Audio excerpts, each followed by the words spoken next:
Spotlight Jagan పాలనా కాలంలో అవినీతి అక్రమాలకు అడ్డే లేకుండా పోయింది.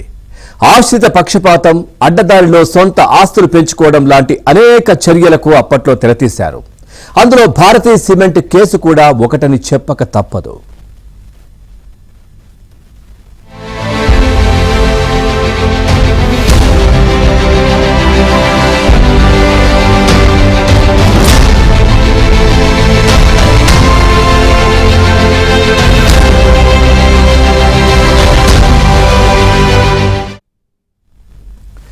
కడప జిల్లాలో భారతీయ సిమెంట్స్ కు కూటమి ప్రభుత్వం చెక్ పెట్టనుందా? సున్నపురాయి గనుల లీజు విషయంలో నిబంధనలకు విరుద్ధంగా జగన్ ప్రభుత్వం జారీ చేసిన అడ్డగోలు ఉత్తర్వులను కొట్టి పారేయనుందా? భారతీయ సిమెంట్స్ సున్నపురాయి గనుల లీజుపై తాజా సమాచారం ఏంటి?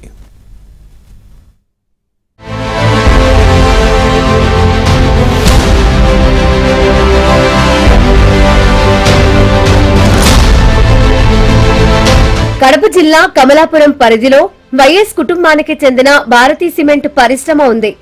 మాజీ ముఖ్యమంత్రి వైఎస్ రాజశేఖర రెడ్డి ప్రారంభించిన రఘురాం సిమెంటే ఇప్పుడు భారతీ సిమెంట్ గా మారింది. సీఎంగా వైఎస్ రాజశేఖర రెడ్డి సొంత పరిశ్రమలకు భూములు కేటాయించారు. తరువాత అది భారతీ సిమెంట్ గా మారింది. భూముల ధరలు, పరిహారం, స్థానిక బాధితులకు ఉద్యోగాల కల్పన ఇలా అన్ని అంశాల్లోనూ వివాదాలే కొనసాగాయి. జగన్ హయాంలో ఆ వివాదాలు ఇంకా పెరిగాయి. కడప జిల్లాలో ఉన్న భారతీ సిమెంట్ కు సున్నపురాయి లీజుకు సంబంధించి జగన్ ప్రభుత్వం అడ్డగోలు అనుమతి ఇచ్చింది. నిబంధనలకు విరుద్ధంగా జరిగిన ఈ లీజును రద్దు చేసేందుకు కూటమి ప్రభుత్వం సిద్ధమైంది.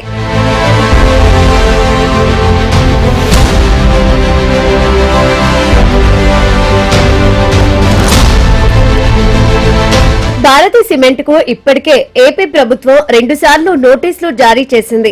గనుల శాఖ ఇచ్చిన నోటీసులపై భారతీ సిమెంట్ యాజమాన్యం స్పందించిన తీరు, వారి వాదన సరిగ్గా లేదని ఆ శాఖ అధికారులు గుర్తించారు. నోటీసు సమగ్రంగా లేదని వాదించడమే కాకుండా తమకు నిబంధనల ప్రకారమే లీజు అనుమతులు ఇచ్చారని, లీజు రద్దు కోసం నోటీసులో ఇచ్చిన కారణాలు తమకు వర్తించవని వాదిస్తూ నోటీసులను వెనక్కి తీసుకోవాలని భారతీ సిమెంట్ డిమాండ్ చేసింది. ఎలాగైనా సున్నపురాయి లీజు రద్దు చేయాలనే ఆలోచనతోనే తమకు నోటీసులు ఇచ్చారని వాదించడం చర్చనీయాంశంగా మారింది. అంతేకాదు, తాము వ్యక్తిగతంగా వివరణ ఇచ్చేందుకు అవకాశం ఇవ్వాలని కోరారు. భారతీ సిమెంట్ తీరుపై గనుల శాఖ సీరియస్ గా స్పందించింది. గత జగన్ ప్రభుత్వం నిబంధనలకు విరుద్ధంగా సున్నపురాయి లీజు అనుమతులు ఇచ్చిందని గుర్తు చేస్తూ నోటీసులు వెనక్కి తీసుకోవడం కుదరదని తేల్చి చెప్పింది. ఎంఎండీఆర్ చట్టంలోని వేరువేరు నిబంధనలను ప్రస్తావించింది. దీనితో భారతీతో పాటు మరో 2 సిమెంట్ కంపెనీల లీజును కూడా రద్దు చేస్తారని ప్రచారం జరుగుతోంది.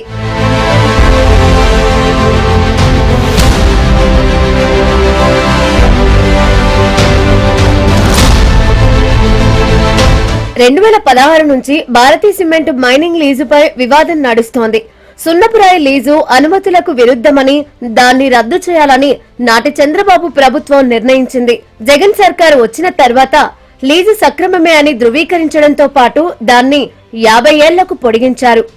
కడప జిల్లా కమలాపురం పరిధిలోని ఎర్రగుంట్ల దగ్గర అప్పటి వైఎస్ ప్రభుత్వం 2008లో రఘురాం సిమెంట్స్ కు సున్నపురాయి గనులను కేటాయించింది. ఎర్రగుంట్లలోని టీ సుంకేసుల, తిప్పలూరులో 509 ఎకరాలు, మరో చోట 235 ఎకరాలు కేటాయించారు.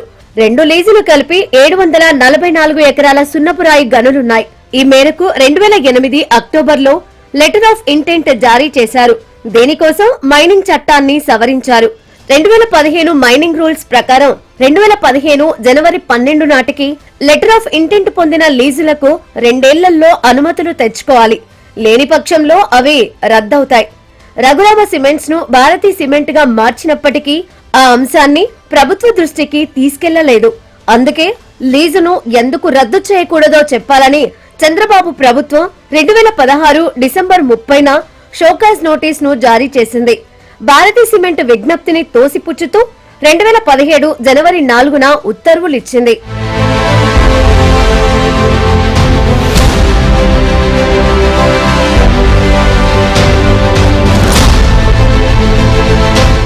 అప్పటి చంద్రబాబు ప్రభుత్వ నిర్ణయాన్ని భారతీ సిమెంట్ హైకోర్టులో సవాలు చేసింది. షోకాజ్ నోటీసులో ఇచ్చిన గడువు పూర్తి కాకుండానే రద్దు నిర్ణయం తీసుకున్నారంటూ హైకోర్టులో కేసు వేసింది. 2023 వరకు హైకోర్టులో వాదనలు కొనసాగాయి. ఆ తర్వాత 2023 సెప్టెంబర్లో హైకోర్టు ఉత్తర్వులను జారీ చేసింది. 2017 జనవరి 14న భారతీ సిమెంట్ ఇచ్చిన సమాధానాన్ని పరిశీలించి వ్యక్తిగతంగా వాదన విని 2 వారాల్లో తగిన నిర్ణయం తీసుకోవాలని అప్పటి జగన్ ప్రభుత్వాన్ని ఆదేశించింది. జగన్ ప్రభుత్వం 2024 ఫిబ్రవరి 2న భారతీ సిమెంట్ కు మైనింగ్ లీజ్ ఇవ్వడమే కాక 2015 కేంద్ర రూల్స్ కు అనుగుణంగా 50 ఏళ్లకు లీజును పొడిగిస్తూ ఉత్తర్వులను జారీ చేసింది. నిబంధనలకు విరుద్ధంగా జగన్ ప్రభుత్వం ఇచ్చిన ఈ ఉత్తర్వును ఇప్పుడు కూటమి ప్రభుత్వం సీరియస్ గా తీసుకుంది. ఈ మేరకు భారతీ సిమెంట్ సున్నపురాయి లీజు అనుమతులను గనుల శాఖ రద్దు చేస్తారని తెలుస్తోంది. వ్యతిరేకంగా సున్నపురాయి లీజును 50 ఏళ్లు తీసుకున్నాడు. ఇది ఏ విధంగా జరిగింది? కేంద్ర ప్రభుత్వం రూల్స్ ఉన్నాయి, రాష్ట్ర ప్రభుత్వం రూల్స్ ఉన్నాయి. ఎంత సీఎం అయినా సీఎంకు ఒక రూలు, ఇతరులకు ఒక రూలు కాదు కదా. ఏ విధంగా జరిగిందని ప్రజలు అందరూ కూడా అనుకుంటున్నారు. అయితే మేము ఒకటే చెప్తున్నాం, అయ్యా లీజును వెంటనే క్యాన్సిల్ చేయండి.